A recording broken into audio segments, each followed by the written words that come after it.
Morning, everybody. Happy Friday.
Morning. Today, we're just going to kind of continue. Oh, I'm going to point at that thing really quick. Continue with Limgrave and just kind of setting the character up. I wouldn't mind actually going down below in the Mistwoods, but kind of nothing like structured today, just kind of an overall investigation of what we find. One thing that's really interesting is that in the middle of this lake we find the same statues that we find in Liurnia. The cloaked woman with clutching the book. We also find an arteria leaf right there, which is again very interesting.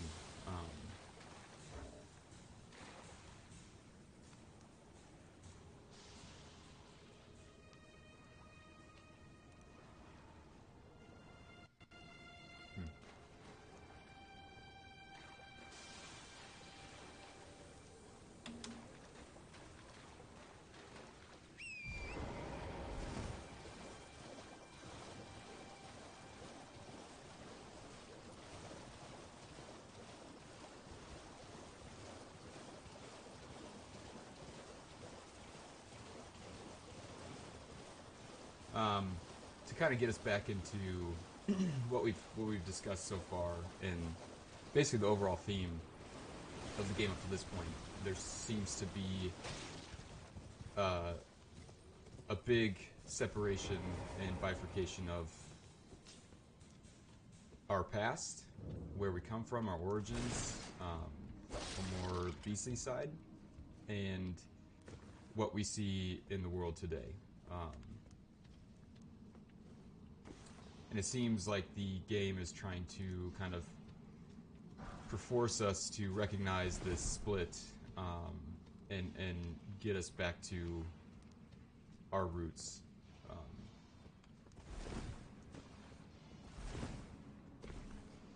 And we've made some pretty considerable discoveries as far as the Weeping Peninsula, the overall shape of the landmass, the Bridge of Sacrifice, and things of that nature.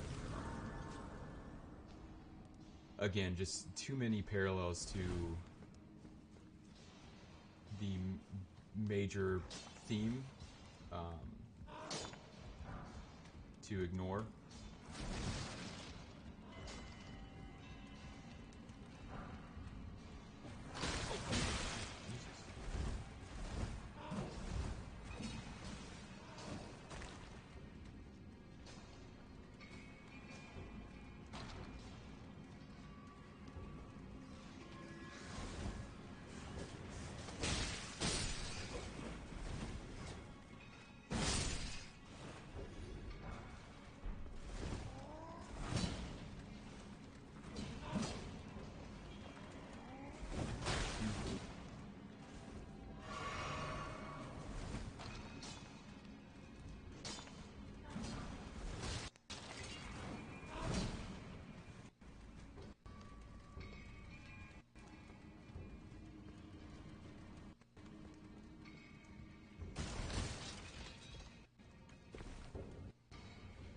Oh my god, are you kidding me?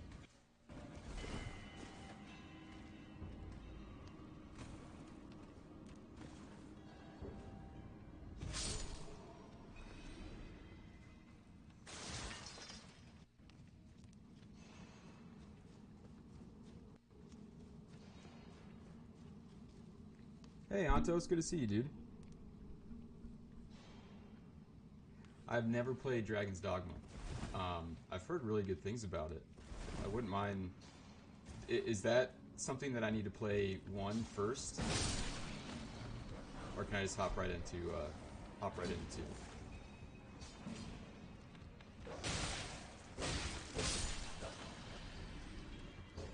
I think I have the same problem that a lot of people have after playing Miyazaki's.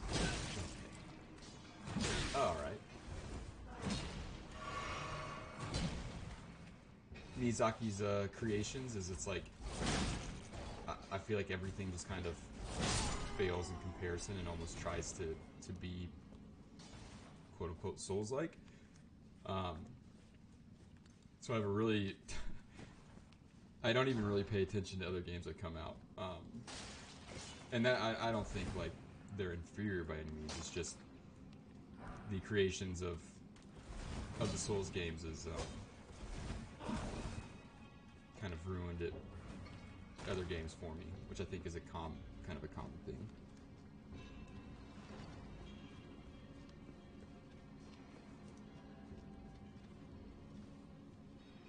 How have you been though, Antos? How's Hey Aaron, how's it going? How's your theory crafting coming along?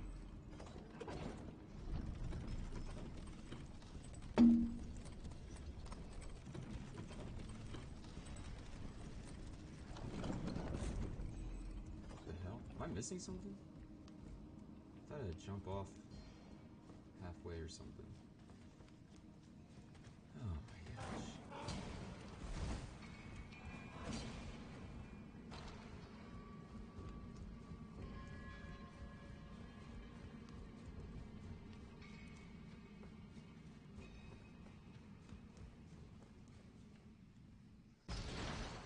Miyazaki ruined games for me too, but Lies of P was fantastic, yeah.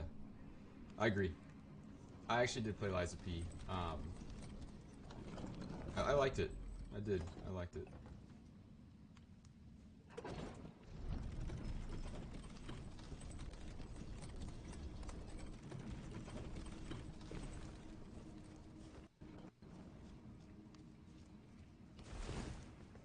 What the heck is going on?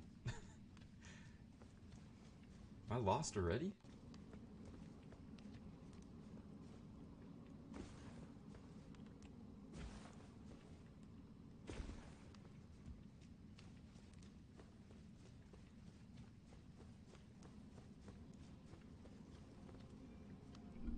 Yo, what's up? What's up?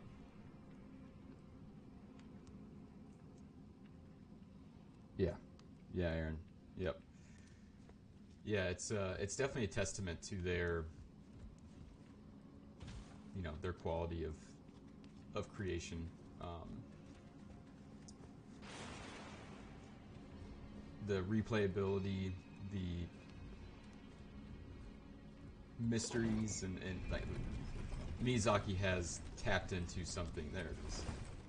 Has tapped into something that goes beyond just playing a video game, right? Like he's quite literally built his own little, not little anymore, but a almost cult-like following that is huge. And I feel like people are trying to mimic it. And why wouldn't you? When something's successful, you want to try and be like it. But there's something about not only the story that Miyazaki is able to create, but like the combat, the flow of the game, the overall vibes and music that he puts into it. Like it just stands so far above other ones that yeah, it's insane. Another thing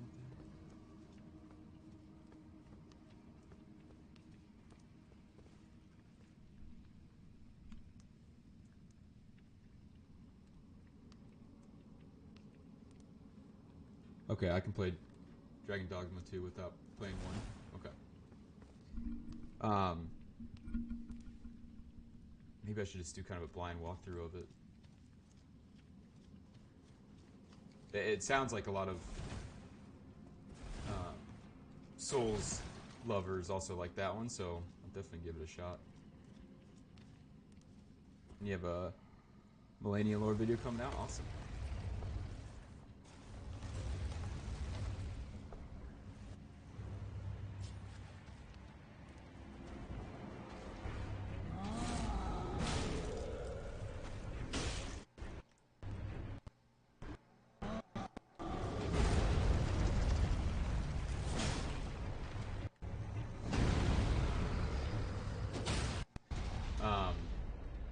I have some pretty exciting announcement to make. Jack, the Mimic, or Jack is a Mimic, and I are kind of collaborating on my next video, and honestly probably several of my next videos. His like understanding of the game and the lore is so much better than mine. That kind of bouncing ideas off one another is already proven to be a super fun and interesting collaboration. So, and he is working on something huge that you guys are gonna love. So, if you haven't already, go check him out. He's really good for the community, and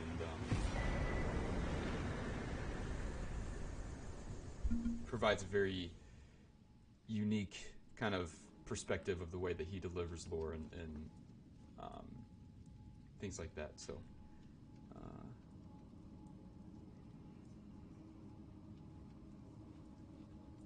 can't hear anything. Alright, let me turn down. Let's turn it down here. To let me know if that's too loud or too quiet. So we got the Roar Medallion, bronze medallion depicting a roaring giant, enhances roars and breath attacks. In ancient times, the giants were mortal enemies of the Erdtree. Their bellowing roars desolated nature, triggering avalanches and whipped up storms of flame.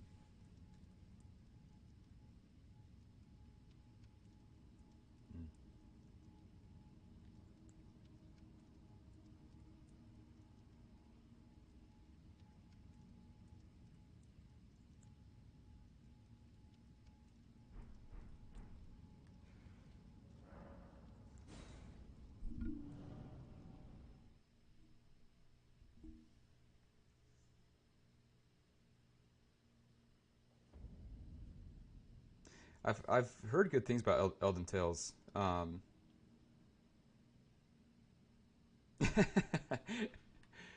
he couldn't take it. He wanted all the attention on himself. I get it. I get it.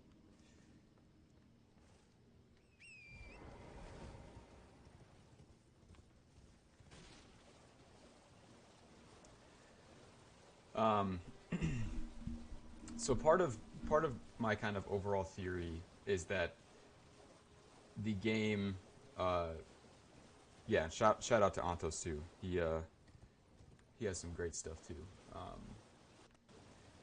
Is that the game is being presented to us on different scales, and I think that this is one thing that hangs people up, including kind of the main lore tubers, is they look at everything as a kind of cosmic scale, if you will. But I think that it is definitely a story of cosmic proportions, but it's also a very human story, right? And we get told the story at every different level, all the way from Bach and his quest line, all the way up to Outer Gods and things like that. So, one thing that I am kind of always working on is timelines that oh Jesus, oh boy, easy now, are the different timelines at those different scales, because I think it's one of the hang-ups in the community right now, is it's hard to like gauge, is the one great and the Crucible different things? Are they at the same timeline? What does that mean? Easy, man. Relax. Hey, you're not doing anything. Quit farting around, man. Thank you.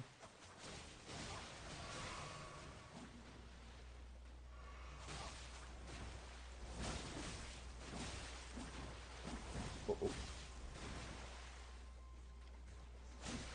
There we go.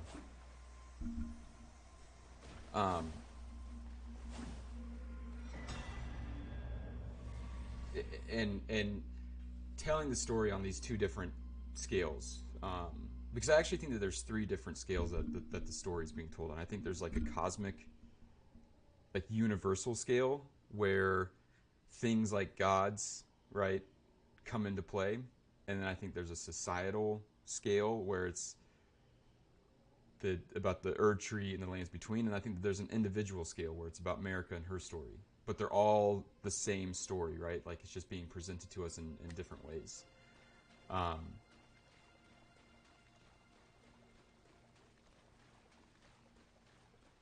at all these.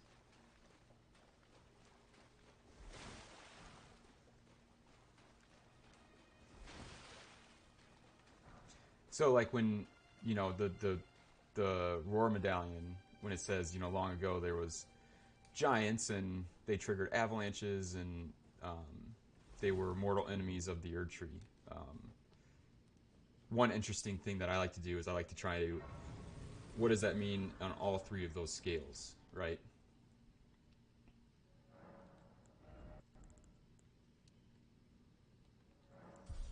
What am I trying to get here?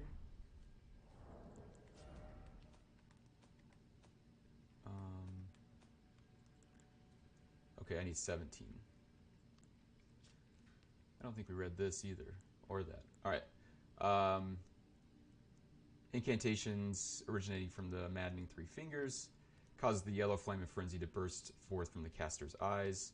The flame of frenzy deals damage and causes buildup of madness. This incantation also causes buildup of madness in the caster and is only effective against tarnished. The lightning strike, Capital's ancient dragon cult.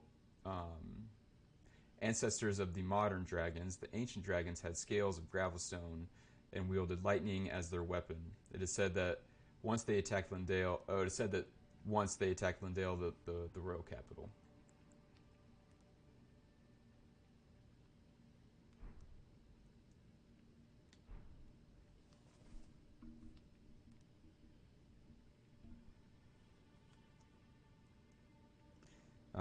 Kay says, for sure, I'm really excited to learn more about Marika from the DLC. I feel so certain that they are going to be affirmations of the influence on Marika that... Oh, Mary Magdalene. Do you think Melina is an aspect of Marika the way that Millicent is Melania? Just curious, it's something I've considered. But I agree with you that there are layers of, macro and micro Lauras. Yeah, for sure. I definitely think that Melina is an aspect of Marika.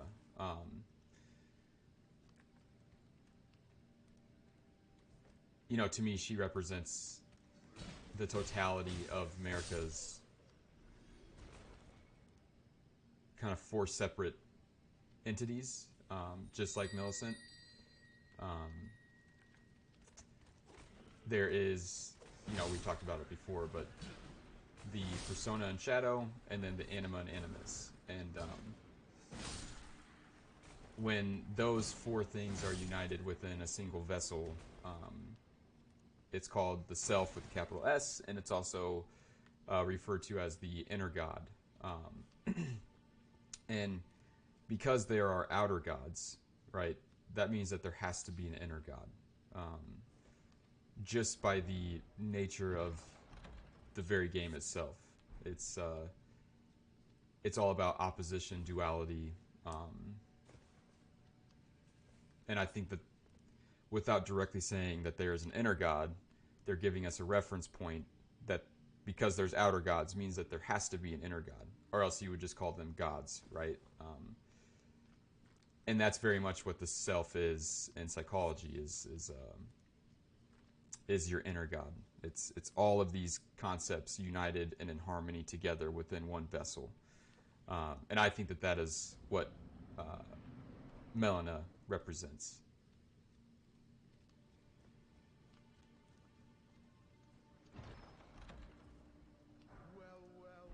Well, well, well. Thought you'd just help yourself to a man's personal belongings, huh? You scheming little thief! The gods demand repentance! Cough up your coin! All of it!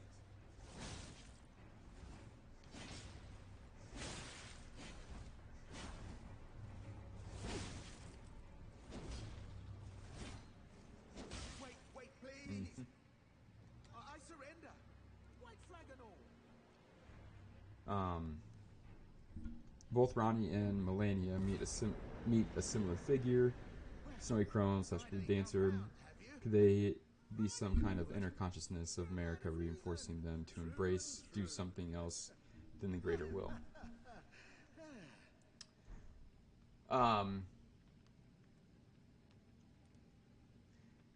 Yeah, I definitely think so.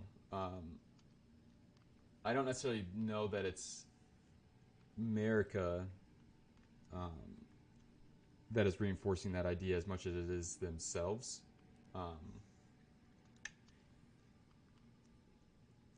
Like, Ronnie meets the Dark Moon and the Snowy Crone basically because her mother takes her there. Now, if you take that to mean literally, right, like they're walking through the forest together holding hands, and Ronnie's like, hey, here's the Dark Moon. Why don't you guys have a chat and see what you guys can, like, come up with. But to me, I take it much more symbolically.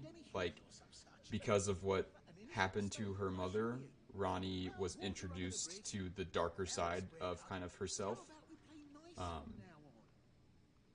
as a reaction to what happened to her mother. So it still is kind of like via her mother that she is introduced to this character and to this concept of the darker moon or the dark moon.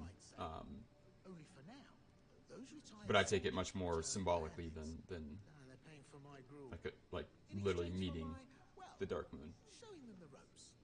Again, I think very much of the stories of this game are about how somebody responds to some sort of trauma in their life. And I think that is what is playing out with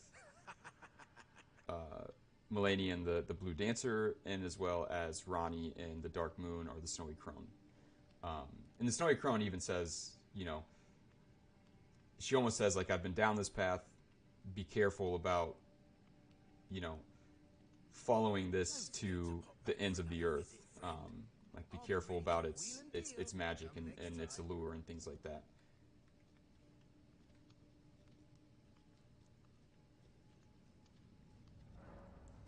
To me, it's no different than Vike, has a traumatic experience and turns to the Flame of Frenzy. Bernahl has a traumatic experience, turns to blasphemy. I think it's kind of all one and the same.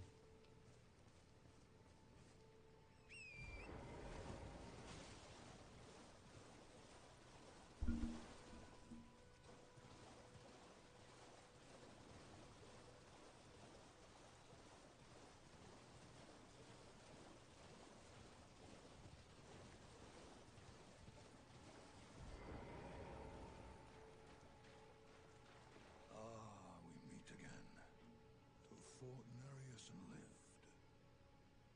You must have seen your share of battle. I am your, as you might recall, hunter of bloody fingers, tarnished, held in thrall by cessblood. Zealots who stalk their own, stay the path.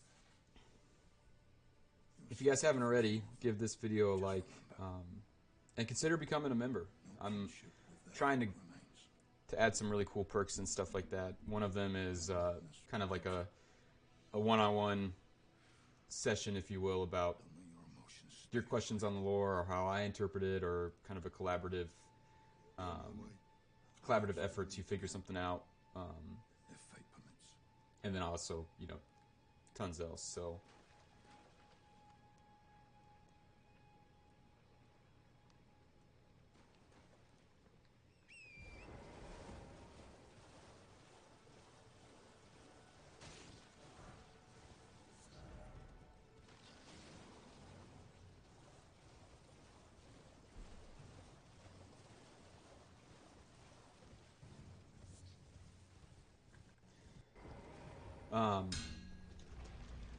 I've been kind of circling this thought lately, that the fetus in the map, the healthy one, is supposed to, I think it's a direct reflection of Mikola. And I say that because at the base of the Erdtree, at the bottom of it, and at the bottom of the map itself, seems to be... Oh, just going to point again really quick. Going that way, y'all. Seems to kind of tell the same story and have the same...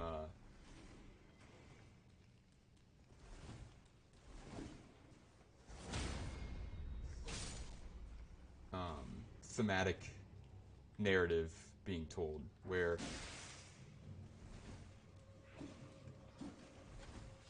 it's this new thing, but at the bottom of it is rot and death. Like at the feet of the infant is Caelid, where Melina bloomed the scarlet rot. And that is a bigger reflection of what happened at the base of the Erdtree. And Mikola is this infant form, literally in a cocoon, you know, where the hips are sitting on hips, and that's very much a symbol of the womb.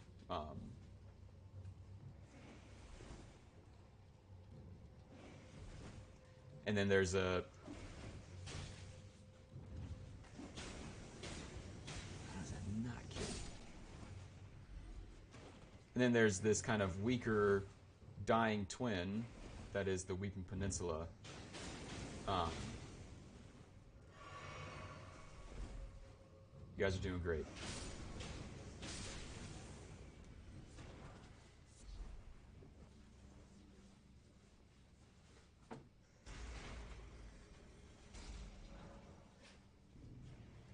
And it seems to be, the story seems to be told on that scale of the map overall, as well as the Erdtree and storyline of...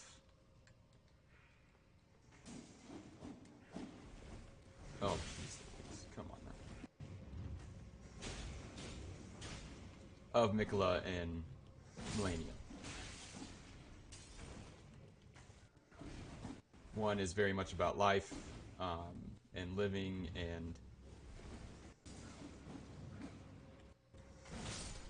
the other one is kind of slowly dying.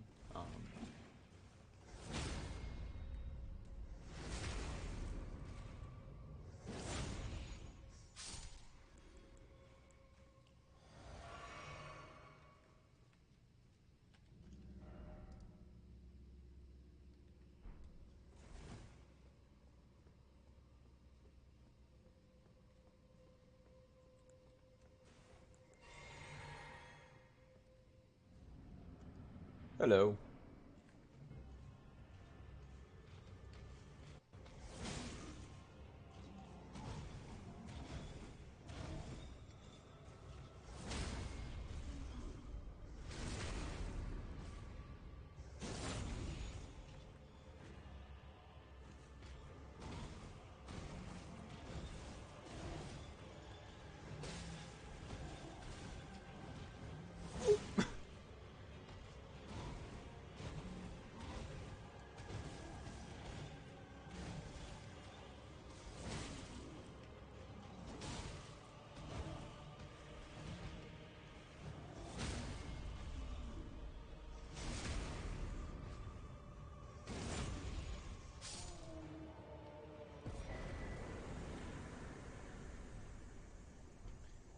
We get Banished Knight Ingval.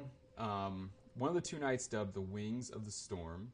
Despite his banishment, he rejected the invitation of the grace-given Lord, instead keeping watch over a masterless castle for many years, gaining renown as a hero of the fringes.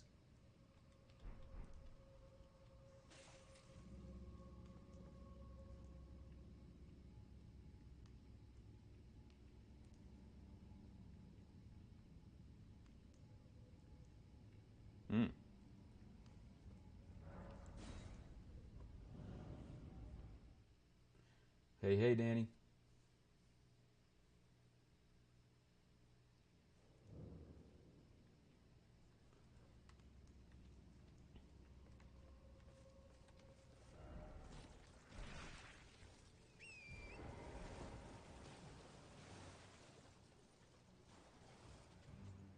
Why are there so many dead people here?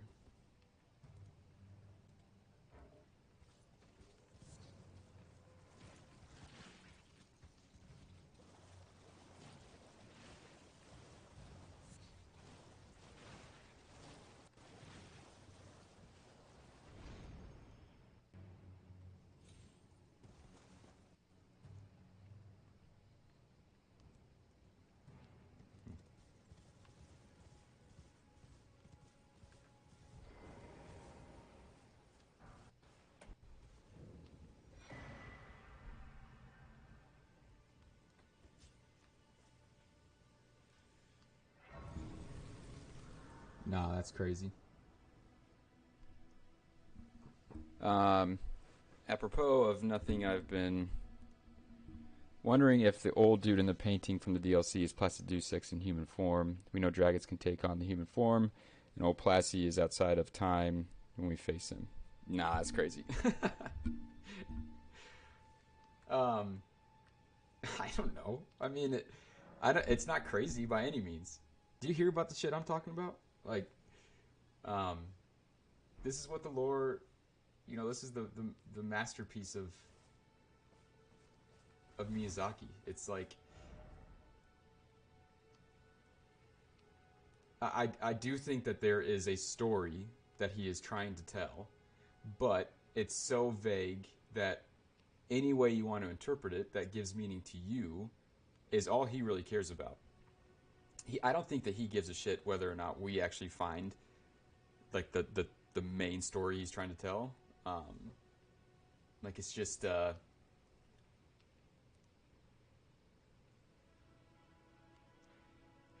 so I think that holds just much validity as the stuff I'm saying.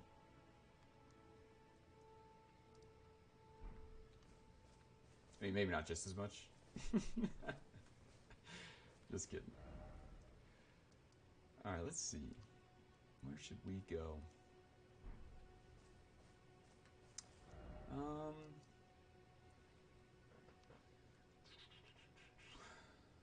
Let's go kind of do the...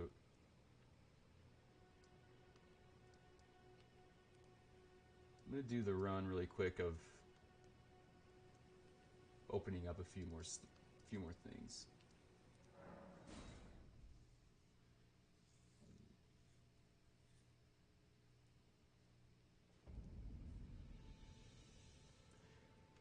I thought the place outside of time might be the womb. A lot of the jutting upright rocks like the ones around Mount Gelmir, seem to be glintstone or crystals that have lost its light. They're the exact same shape. At one time, there was a downpour of them, as seen in the crystalline woods.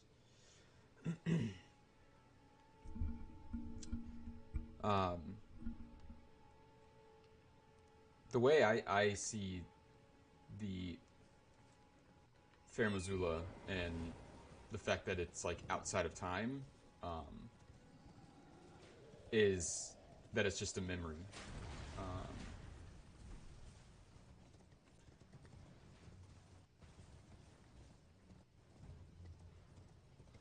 Like memories quite literally exist outside of time. Like they're always there, but they deteriorate as time goes on.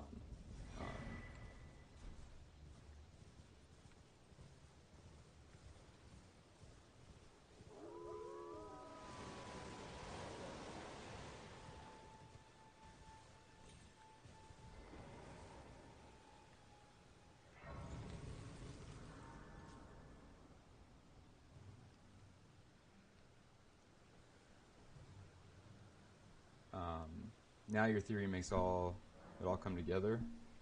Oh, nah, your theory makes it all come together. Okay. And what solidifies it for me is this. Mia said in an interview he vows the making of these games as his life's purpose. If it was just some story with no meaning, then it would make sense that he'd say that. Yeah, I agree. I definitely think that he has a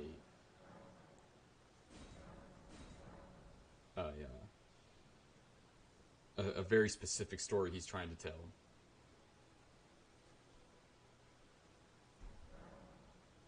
But because of his history of growing up and having to kind of make up the story, the stories that he's seeing like on TV or in books or whatever, because of his kind of lack of English or lack of resources or whatever, he likes leaving things very ambiguous so that way we can make sense of it ourselves. This tiny golden aura is the grace of the Erdtree. This light once shone in the eyes of your tarnished brethren, but now it is all that guides you.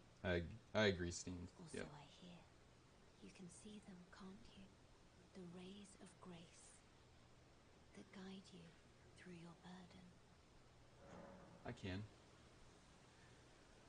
So she tells us that this grace is directly from the Erdtree. Now,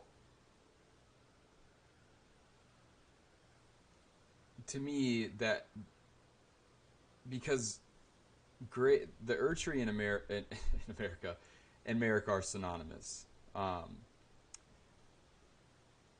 Like it seems that without Marika there would be no Erdtree, and I don't know if I can confidently say that without the Erdtree there would be no Marika, but they seem to be correlated to each other, and we kind of get confirmation of that with Miyazaki's interview about the DLC, where this is, the Shadowlands is where Marika first stepped foot, and it's also the birth of the Erdtree. So they are directly correlated to one another. So the guidance of grace being directly correlated to the Erdtree, to me, means that it's directly correlated to Marika. And this is very much it's almost like the will of Marika guiding us to certain locations and to certain events to assist in her overall journey.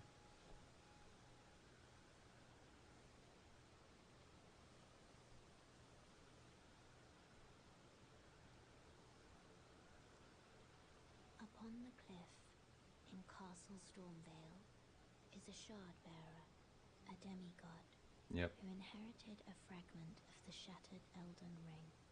If the rays of grace signal the castle, then the Elden Ring beckons you. As an ally by pact, I pray that you are fit to face the challenge presented by the ring.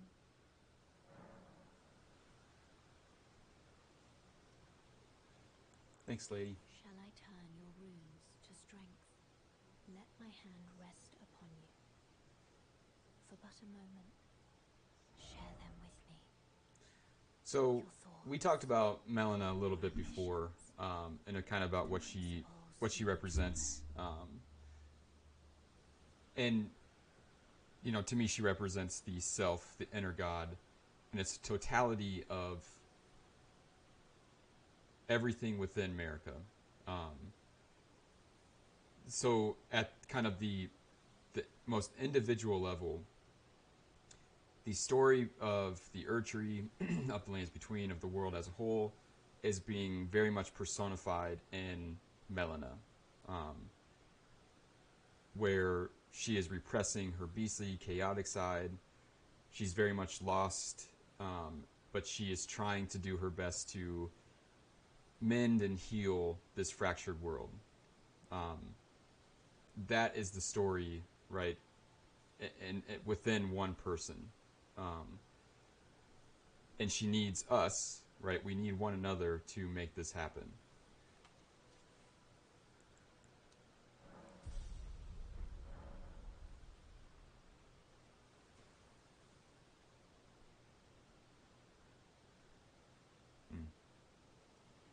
I hope we get so much more about her in the DLC.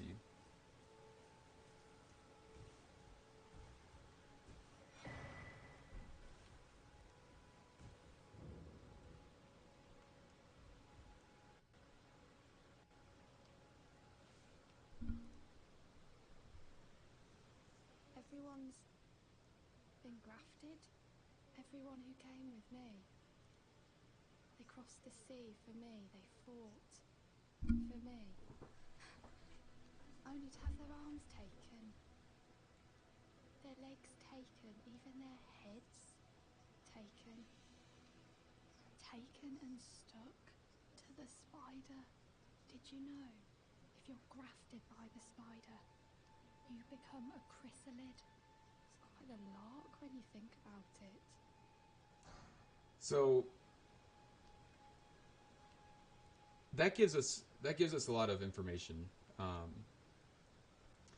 One, it readdresses this crossing of the sea, crossing of the fog, and whatever the hell that means. TA put out an awesome video recently about kind of his interpretation of it.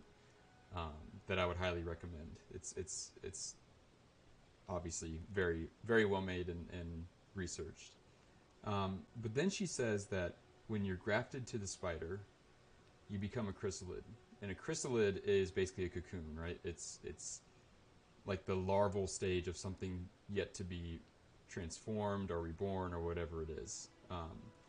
And we know that Godric's end goal seems to be to amalgam as much stuff on him as possible, with hopes of returning to the capital one day, right? And to return home where the rays of gold are you know, are bathed in the rays of, or bathed in the rays of gold.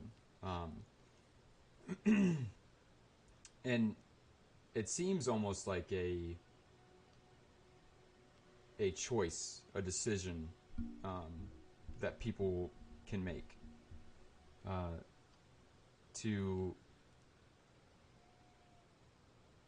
kind of sacrifice yourself to be reborn into something new. You're all on your own, are you? And heading to Stormvale Castle? Enticed by the one in the white mask, I suppose.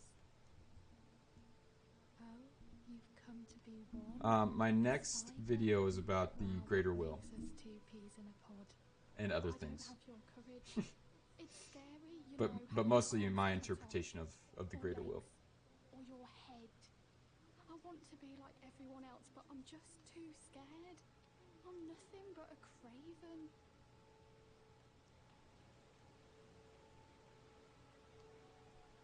Oh, I know. Can you take little one along? He doesn't even look at her. How disrespectful is that? The poor thing deserves someone Look down. braver than myself. And the spirits look rather fondly upon you. It'll be glad of your company, I think, the little un.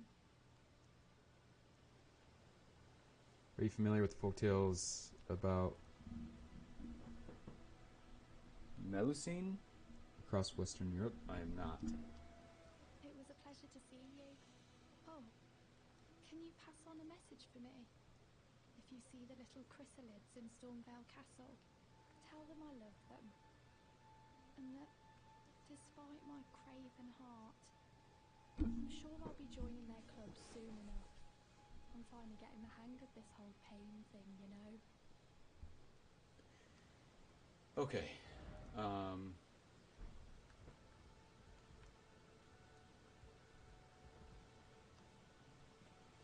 Uh-oh. One moment.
Sorry about that, guys.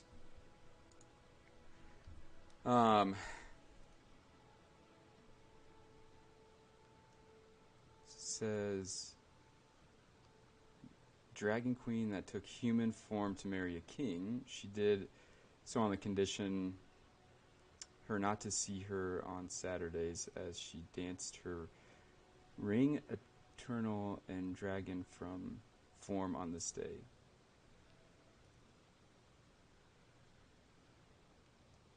She was a dragon, he did.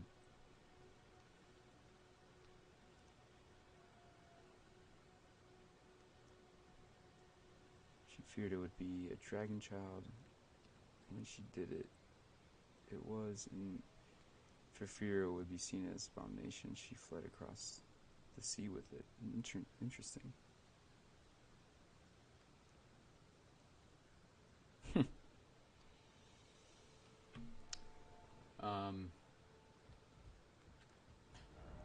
It reminds me of the story of Shrek.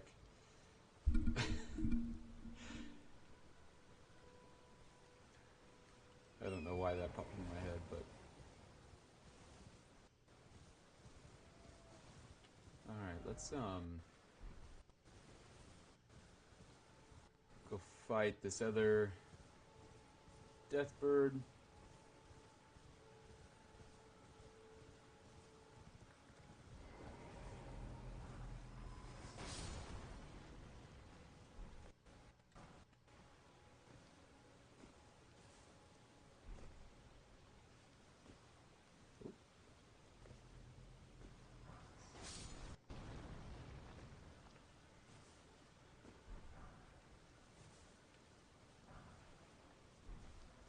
It's strange that the hearses have the royal family on them, and then these coffins have this character. Oh!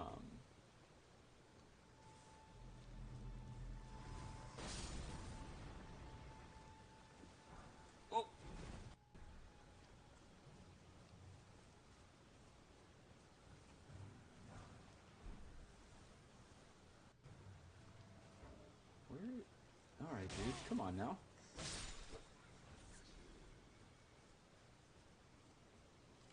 Isn't it nighttime?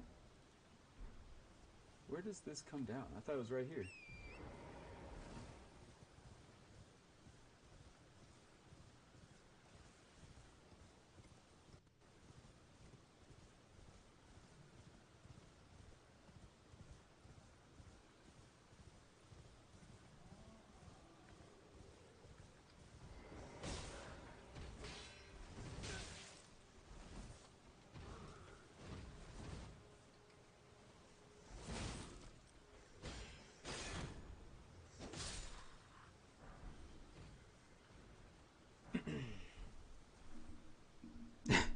Yeah.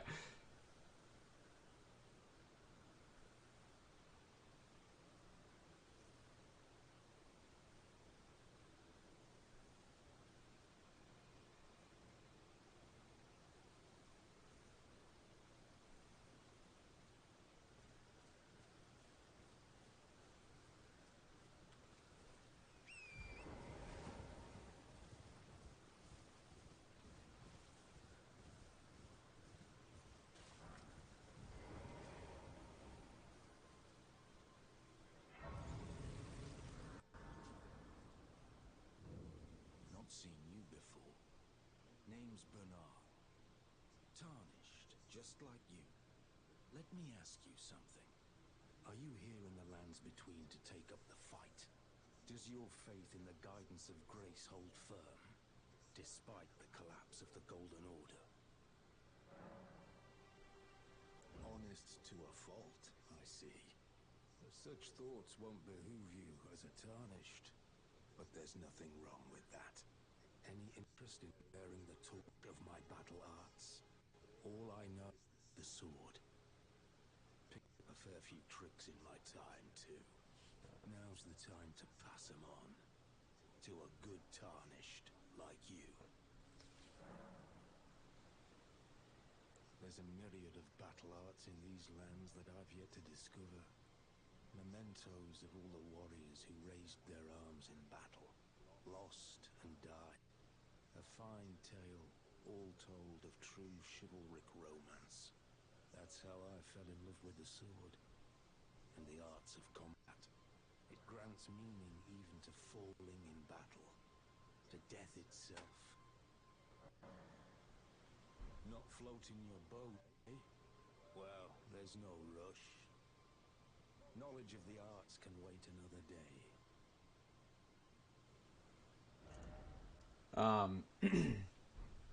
His armor very much tells the kind of the story about his inner state, where he has completely embraced this darker, more beastly side, and the gold is only the accent to the kind of the black silver armor that is adorned by the King of Beasts.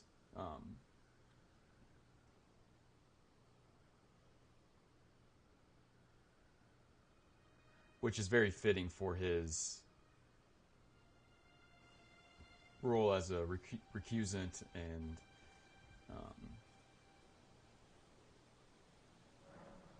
kind of what he ends up becoming. Me? I'm searching for my purpose. Subject.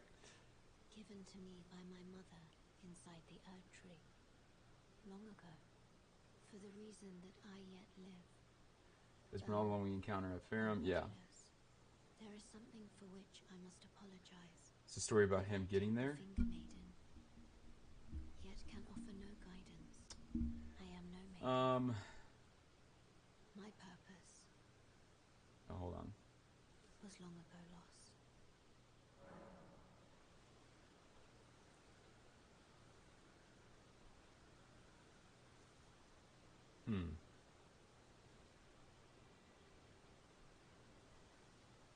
So her purpose was long ago lost.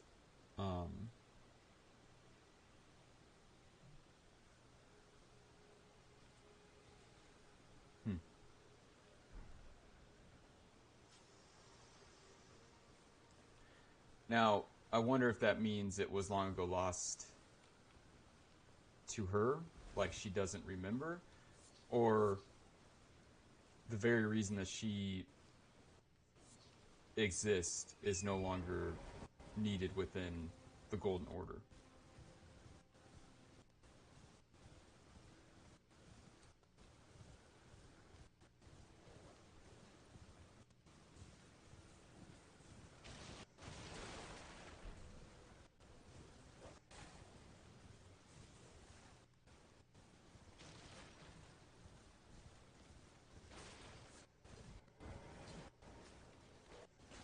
Oh god. This ain't good.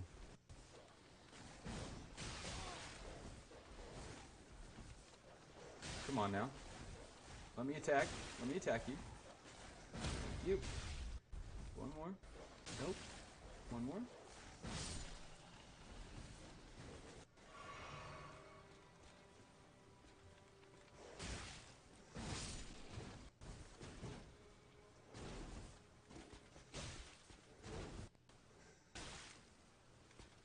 Oh, come on.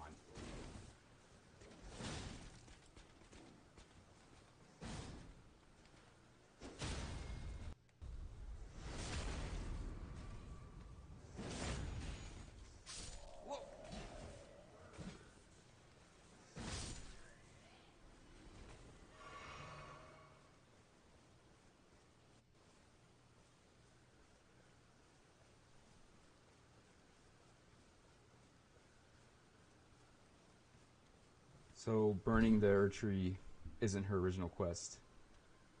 Oh god. That's your fault.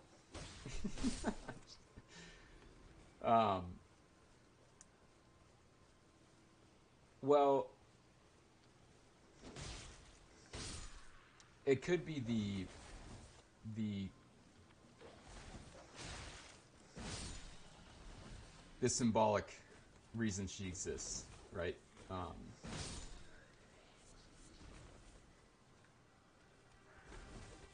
to me, she exists as a vessel to hold within herself all aspects of Marika.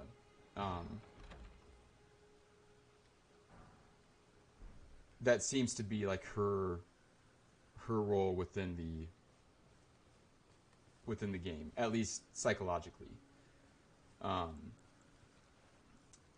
And for it to be long ago lost means that when Marika started fracturing herself,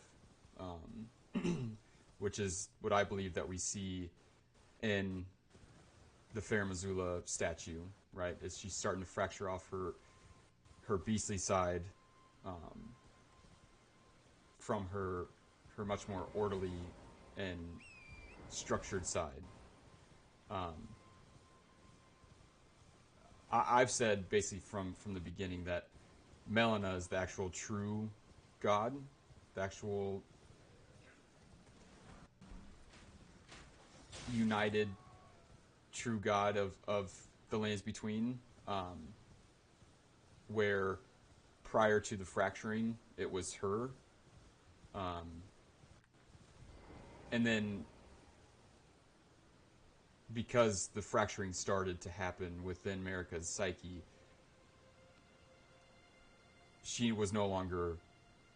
her purpose was no longer needed, until all these concepts and ideas end up finding their way back to her, or she finds their way back to them.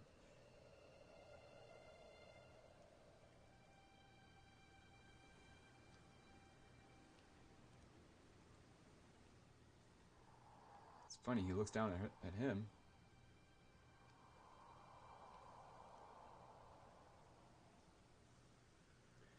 To refuse the Erdtree's call to return, to live within death. Sickening.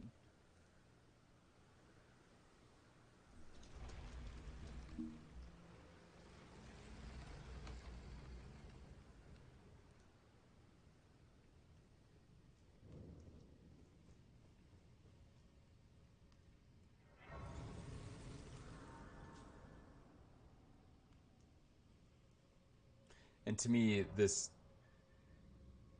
forge, the burning of the Erdtree, is analogous to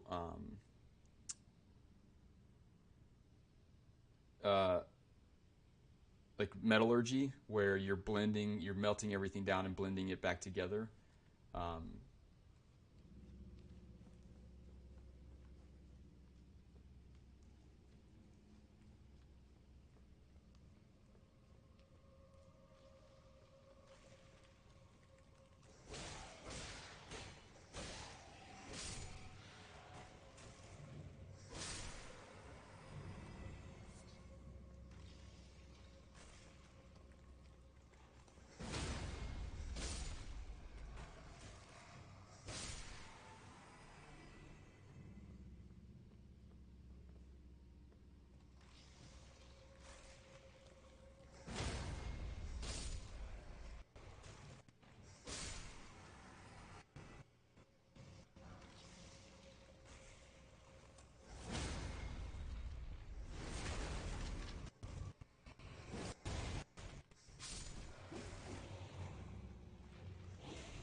But Melina is heavily influencing the current story. So the repressed image of a shadow self, then? Melina is heavily influencing the current story.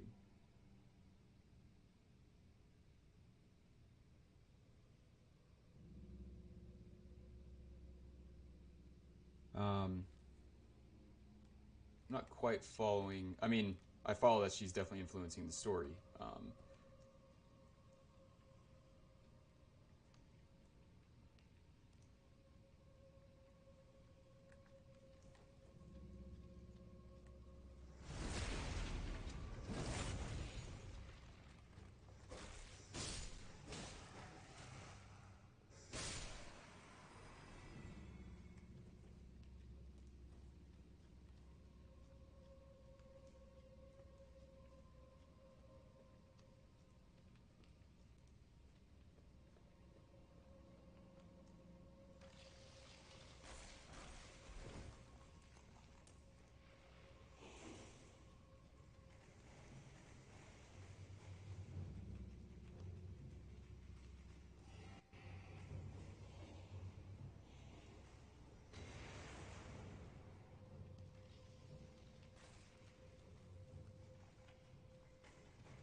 This is not good.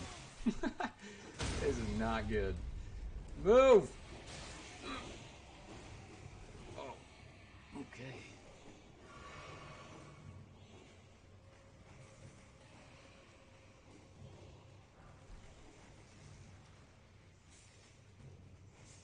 Oh my god.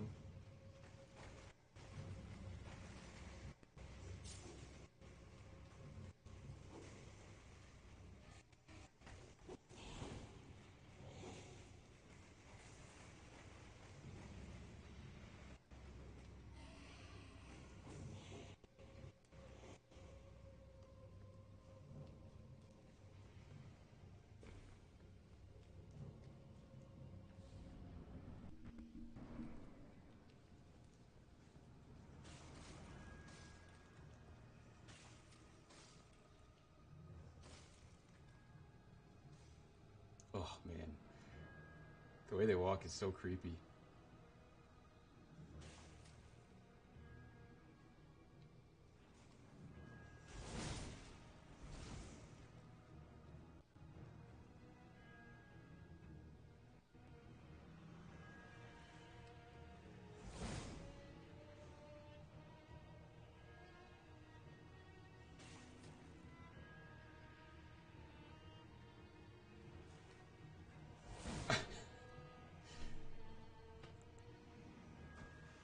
Okay.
Assassin's Crimson Dagger.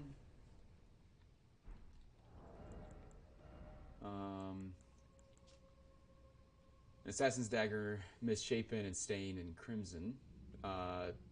This charm is modeled after the darkly gleaming blades used in the Night of Black Knives, those which gave the demigods their first taste of blood.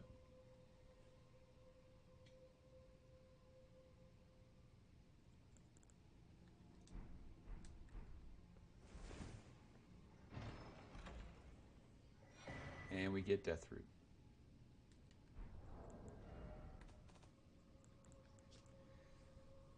A source that gives rise to those who live in death. The beast clergyman found in the bestial sanctum in the distant east collects and devours these roots. On the night of the dire plot, the stolen rune of death enabled the first death of a demigod.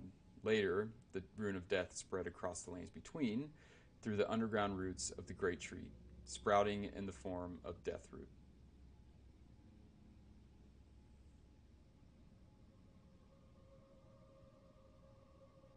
And we know through the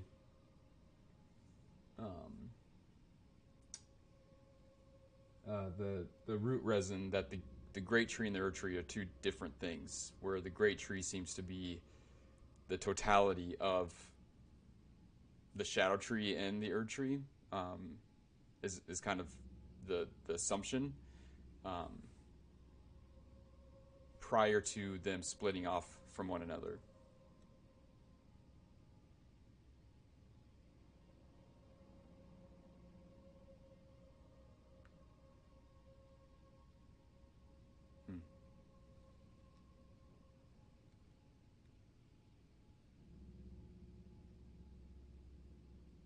I wonder if where Godwyn is lying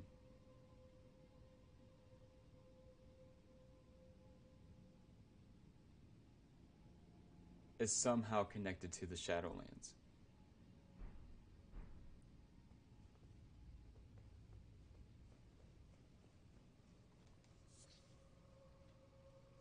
or if just the roots are intertwined, like the same origin.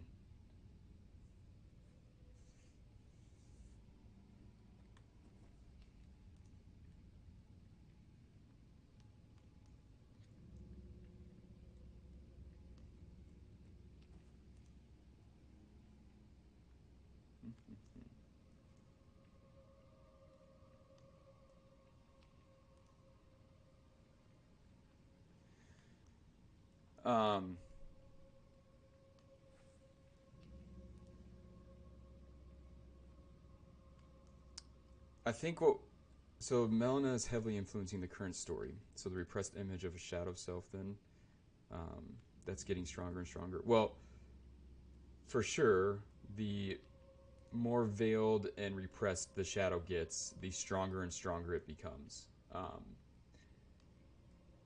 Because you're fueling, the more that you repress, it's like adding gasoline to the fire.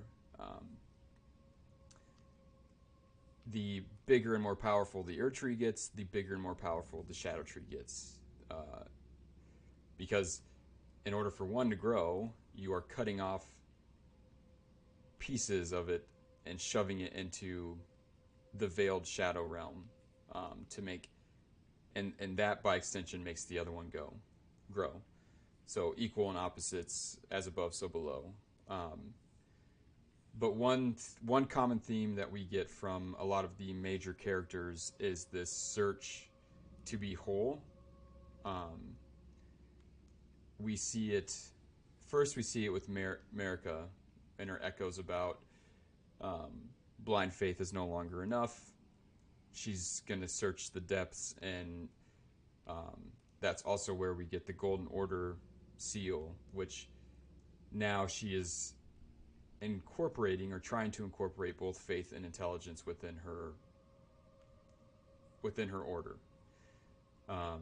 Radagon is the same.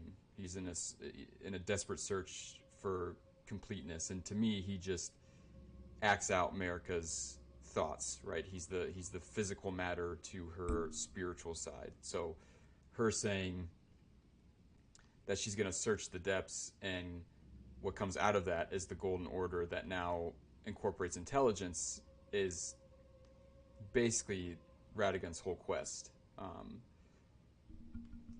I believe that is what he's doing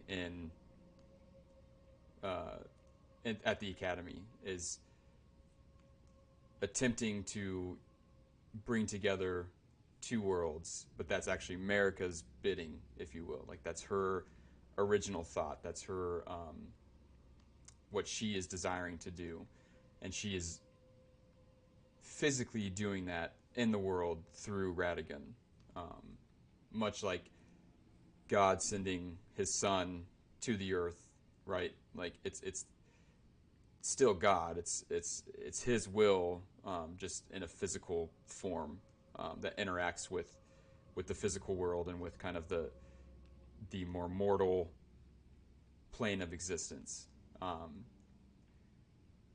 And that thought transcends a lot of the main characters in the game. So Melina is doing the same thing, where she one eye is open, the other eye is closed.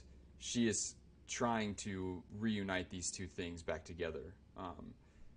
But yet again, she is a projection or an aspect of Marika. So it's all Marika's thoughts, right? It's just being displayed to us and through different characters and through their different actions. So that's kind of what I mean by that.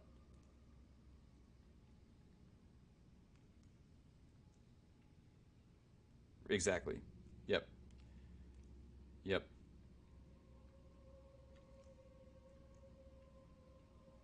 And again, if you notice, Marika's hair, which I put a lot of emphasis on, is when we first enter the game, when she is calling back the Tarnished, she just has one long braid. Or when she is giving life to things, when she's all about life, it's one long braid on one side of her body. But once the crucifixion pose is the dominant statue in like the churches and all this different type of stuff. She has one long braid and then kind of a half braid on the other side. To me, I take that to just be a artistic symbol of the pursuit to wholeness, which again is permeated across a lot of the major characters. But ultimately, this is Marika's story, right? Because she houses the Elden Ring and creates the laws and rules of the world within herself. Everything that is kind of being acted out is a reflection of that, of her kind of inner will.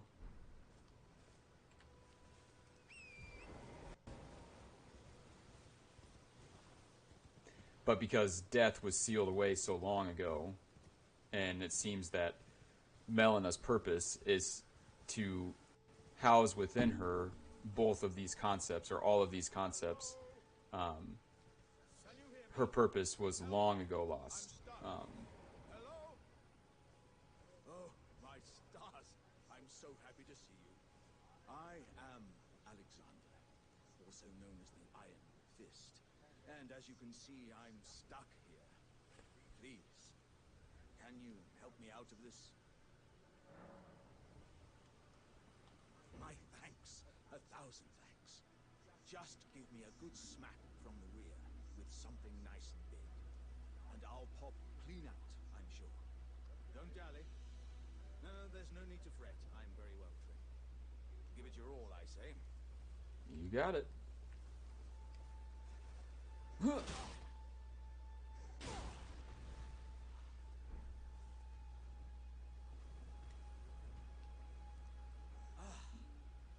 Well played, good sir.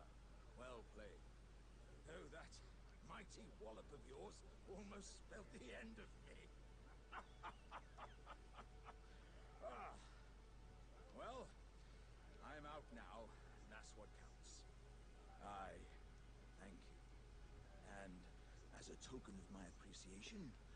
Another way to kind of think about that concept of trying to reunite with something that you lost is very much told to us through those, the law of causality and the law of regression, where in the beginning everything was housed within one vessel. On a cosmic scale, it's the infinitely dense and small beginnings of the Big Bang. On an individual scale, it's how we operate as a child, right? Where we aren't repressing anything, where we aren't judging ourselves or society. We don't hate anything. We don't, everything is congealed within one vessel. But as we grow and through just kind of normal development and human evolution, certain things are accepted and certain things are rejected. Until you reach kind of that tipping point in your life where you realize that the pieces that have been cut off from yourself are suffering, and you're suffering for it. And then thus the process of this kind of reassimilation and regression takes place, where everything kind of rebounds back together and then is housed within one vessel again.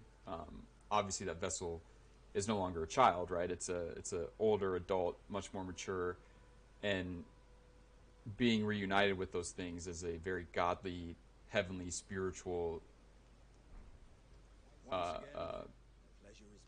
state of existence. I am the warrior Jar known as... So I very much believe that Melina is the beginning god, the one that Placidusex is waiting for, the one that, was kind of fled and driven away because of the separation and fractures that took place. And ultimately, once this process is done, she will yet again kind of reign as this true inner god character. Doesn't the notion set your breast aflutter?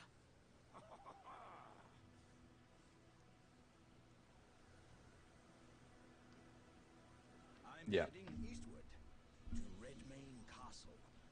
southern edge of the scarlet, rot-blighted Kaled Wilds.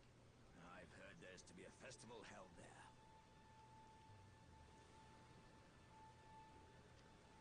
I'm heading eastward to Redmane. I've heard there's to be a festival held there.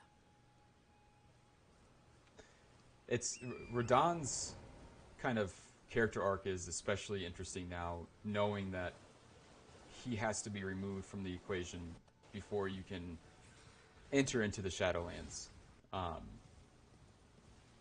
And the fact that there is an entire festival around defeating him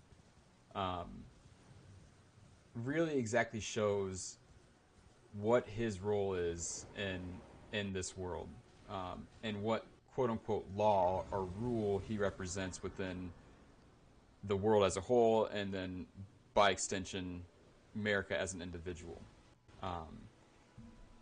And to me there's only one clear trait or law that would resemble a powerful character such as that, where everybody is trying to remove him to basically continue on with their lives, to continue with their kind of quest and purpose. And simply it's that he represents the resistance to change. Desperately trying to keep the current status quo because change is terrifying. We've quite literally had wars and continue to have wars, and terrible things happen because of a certain group of people is very resistant to change, and a certain group of people desperately is seeking change. And the festival is on a societal level, right? But on an individual level, because he has a great rune, he is also individually connected to Marika. So he represents something that comes directly from her.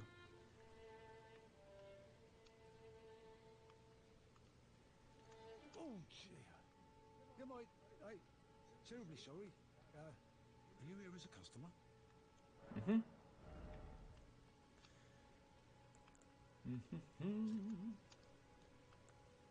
Sure.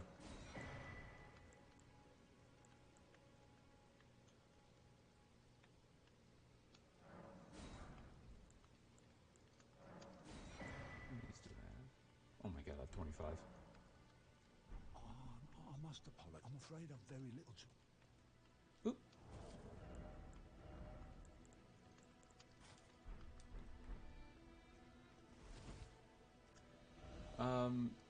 We didn't... I guess I can wait to have that happen. Remind me to go back to the Deathbird by Bernahl before I forget.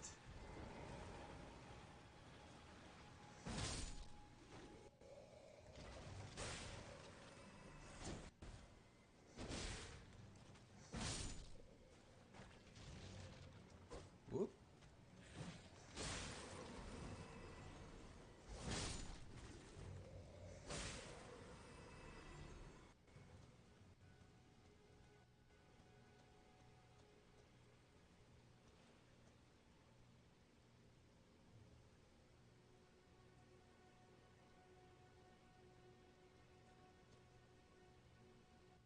There's no mistake, is there? Death has left its mark Yeah. once again. Yeah, that's how I see it, Danny.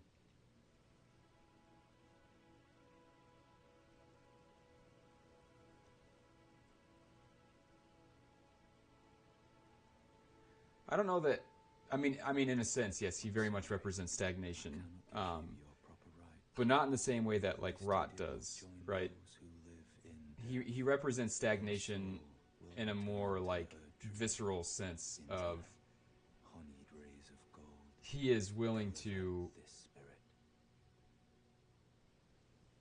fight to the ends of the earth to keep things as they are.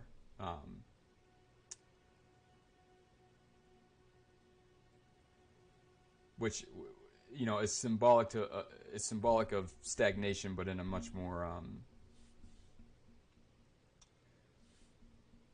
I don't know, like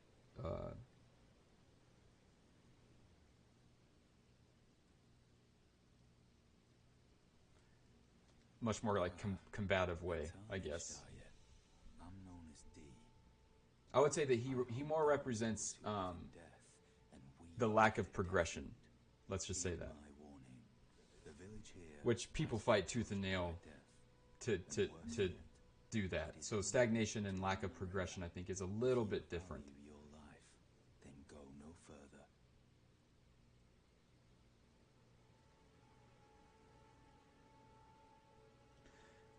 So here again, much like Melina, the golden armor or the golden eye is the one that is experiencing and interacting with the world, and the blindfolded and even covered up silver part is very much veiled and hidden away from the world.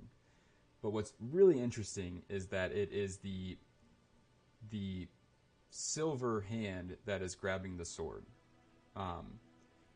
And I think it tells the story of what's happening within the Lands Between so beautifully, where it's actually the shadow right now that has control over things. Like if you look around, the shadow is very much the dominant force of this world, and yet the only thing that the open or golden half can do is to keep trying to veil it and pretend like it's not happening, or keep continuing to fight and resist against it. And then when the other D brother kind of takes control, you see the kind of eruption of this shadow side. The village here has been touched by death. Turn back while you still can.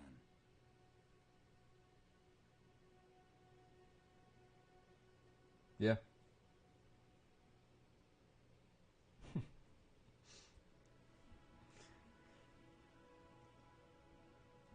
The village here, turn back. I'm not scared.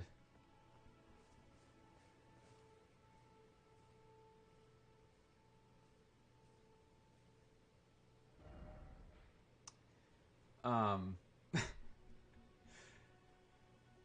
interested to get your guys' take on this, the Divine Tower and the shape of it. Like if it is in fact Mikola who is supposed to be portrayed here, and he's male. If that has anything to do with the kind of overt phallic shape of these two little bodies of water, and then you know.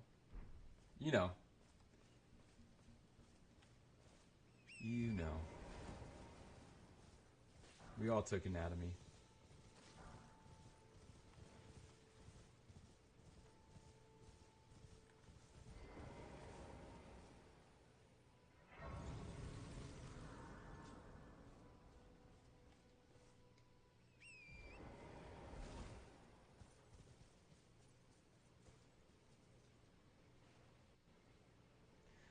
So this village has been touched by death. And obviously Deathroot and the Mariner is kind of patrolling the watery surface. It's all everything that we're seeing on screen right now is a very much overt symbolic representation of the unconscious or the shadow. You have water, you have a boat where this mariner is able to summon spirits, you have the eyes, the multiple luminosities coming up from the shadow. Now, instead of you looking at the unconscious is looking at you, and very much taking control over the current world.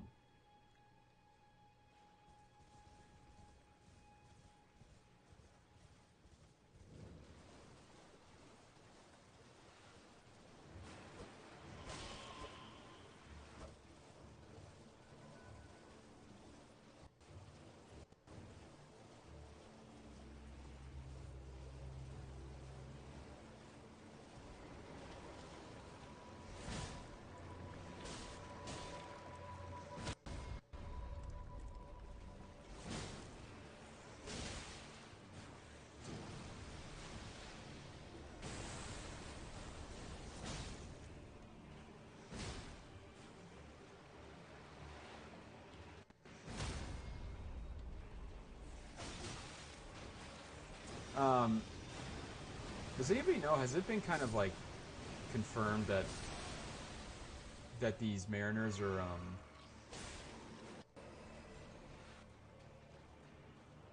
have kind of the same model as the giant female statues in the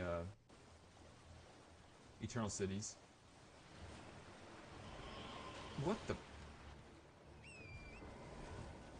chicken?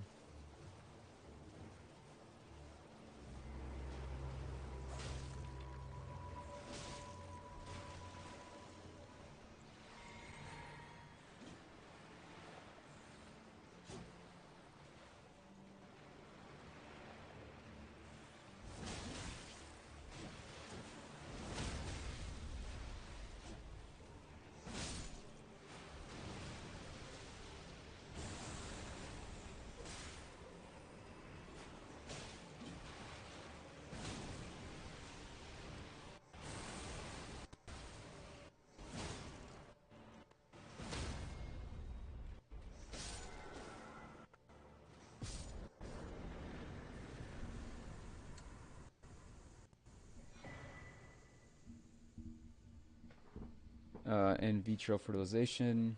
That was the introductory. Oh, interesting. Michaela's needle.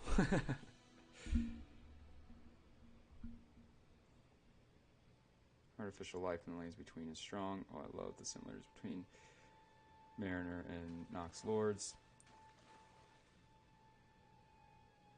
Fingers are to the greater will.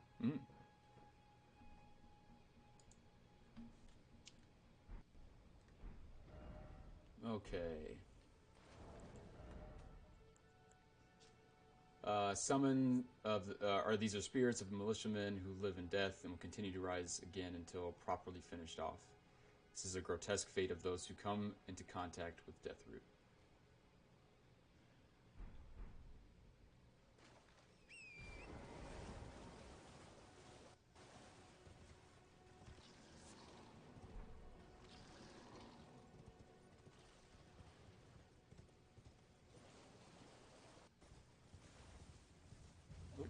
What's up, dude?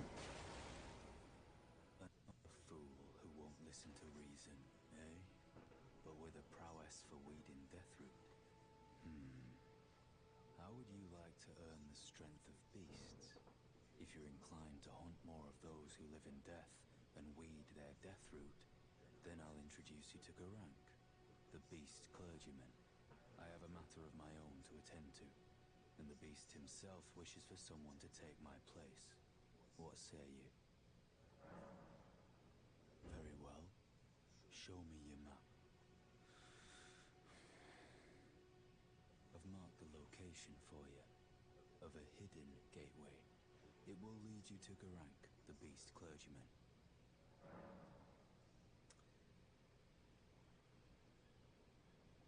It's funny that we're having this dialogue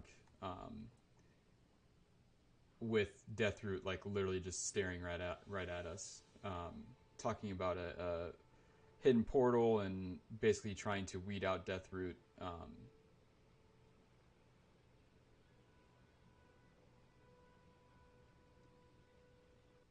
In my understanding the Shadowlands video, I said that I really doubt Mesmere is going to be surprised at all to like see us coming, because Deathroot is kind of the way that world is able to peer into this world.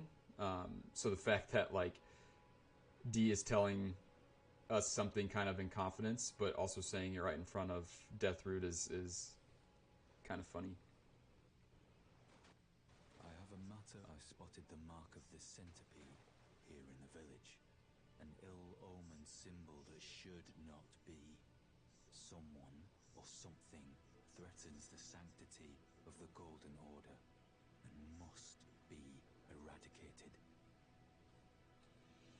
What is it? Still milling about? The map indicates where the gateway is hidden. It will lead you to Garank, the beast clergyman. Another interesting thing that I kind of just noticed about him is his red cape. And we know red to be kind of the symbol of the crucible. I wonder if it's telling the story of out of the crucible came these two fractures. Almost like a very small timeline of fractures, and then this is what the current state of the world is in.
Lord Godfrey at last, at the end of his campaign, his golden armies unvanquished and unbowed, yet finds grace lost, tattered and faded.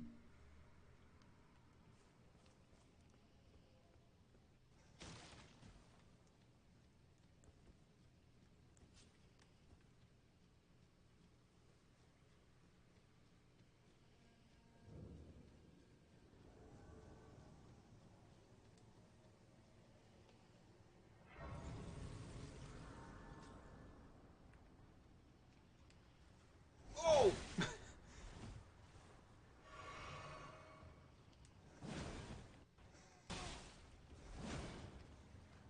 Nope. Oh boy.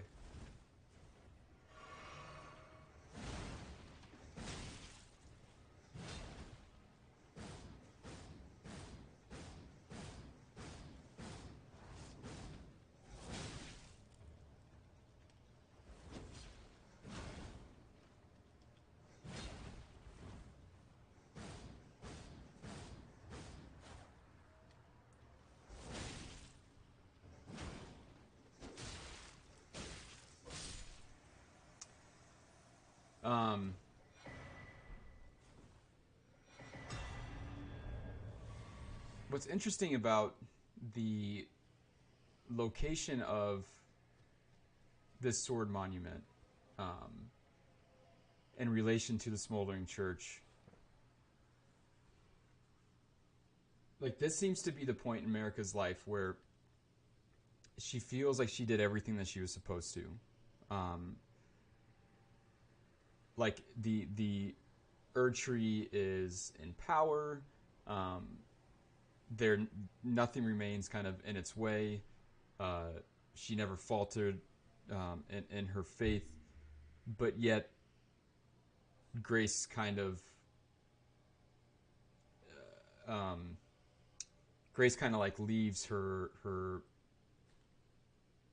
values, and we know soon after this moment, Radagon appears in this kind of search for more, this search for something more complete other than just blind faith seems to be the primary driver of kind of her current state of mind. And it's reflected in the literal burning down of a church, a symbol of faith. And not only that, but the entire lands where Radagon, in this kind of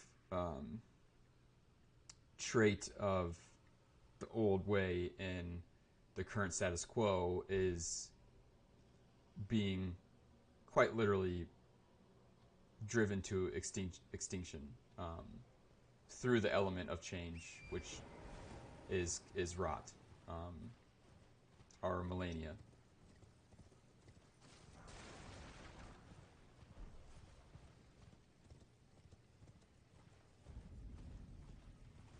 It's all just very symbolic.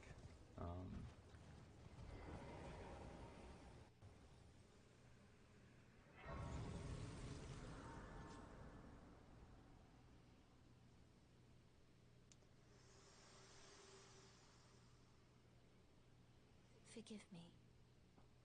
I've been testing you to determine if the Elden Ring would truly have you, if you had the mettle to endure this long and arduous path. It seems my worries were unfounded. Torrent had your measure from the very start, whereas I merely pretended. There is but one other thing I can do to offer you guidance. I can take you to the Round Table Hold, gathering place of tarnished champions, guided by grace. Sure. Very well. Let my hand rest upon you. That's a cool idea, Danny.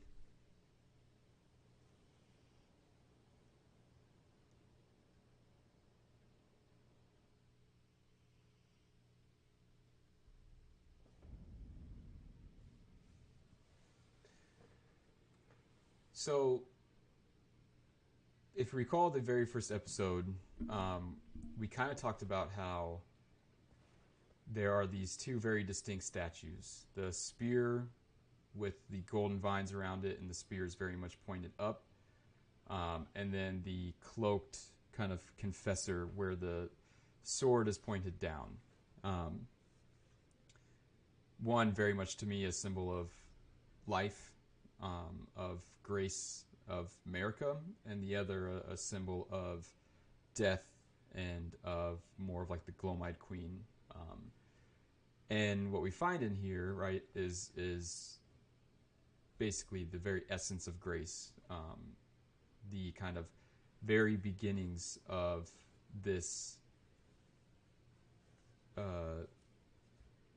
one-way lopsided order, which is brought to life via the Erdtree.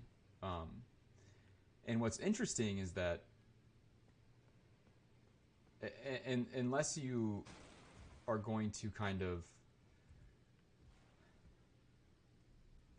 really skew the words of Miyazaki in that, you know, him saying that the DLC is where Marika first stepped foot and also where the birth of the Erdtree is. Like, if you're going to disconnect those two and say, well, you know, the Erdtree could have been born there and then Marika, you know, got there, and so those two aren't connected. But to me, that takes a lot more effort than this is where they both had their origins. That would mean that this character, right, is Marika. And what is happening, what we're seeing here, is the birth of the Erdtree, where these smaller kind of distorted branches that are coming off and withering are the aspects of herself that she cuts away from herself. One is chaos, and the other is instincts, and the other is the more beastly nature of human beings. another one is death, another one is omens, and the other one is the crucible. Like, you can kind of see in the one that is being very much nurtured with the golden flower on top is the thing that's being cultivated. But I really like this statue because it really tells you the story of human beings when they're born are just this blank slate. Like, this person is kind of indistinguishable. But it's the decisions that we make that shape who we are, the values that we have, how we choose to view the world, all this different type of stuff. And this bold, very indistinct person ends up becoming this golden-haired, golden-eyed goddess, right? Where that's the only thing that remains of her. It's also basically directly from the secret of the golden flower.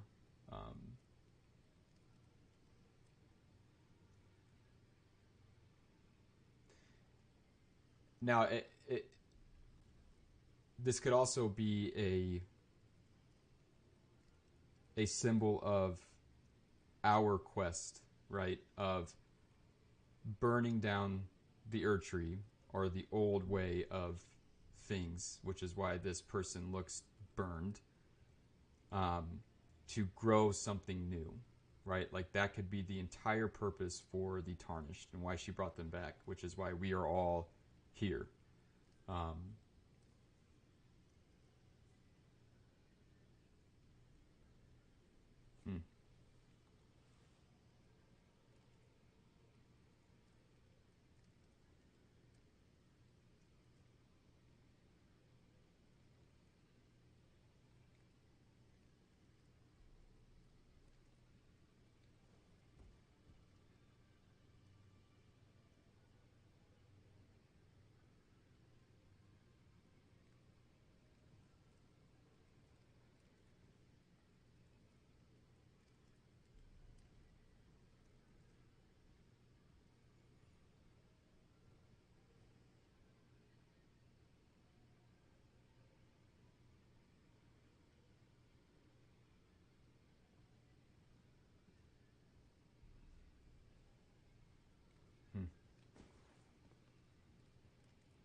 I think before I talk to them, I might just wrap it up for today.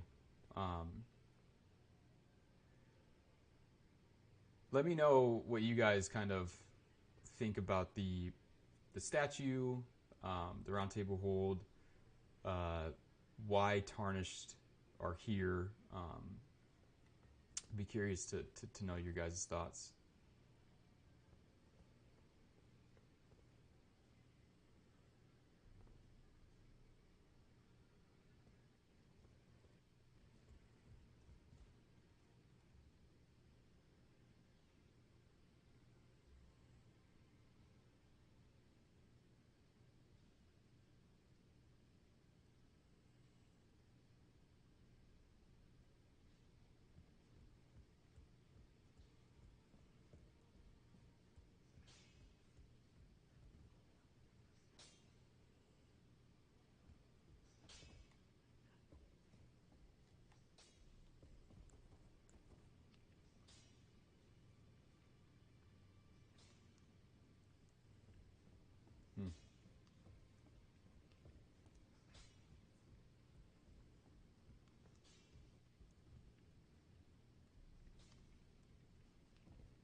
All right, guys. Yeah, I'm going to wrap it up. I will, kind of just random about my times being live. But as always, thanks so much for the support. And then go check out Jack's Mimic.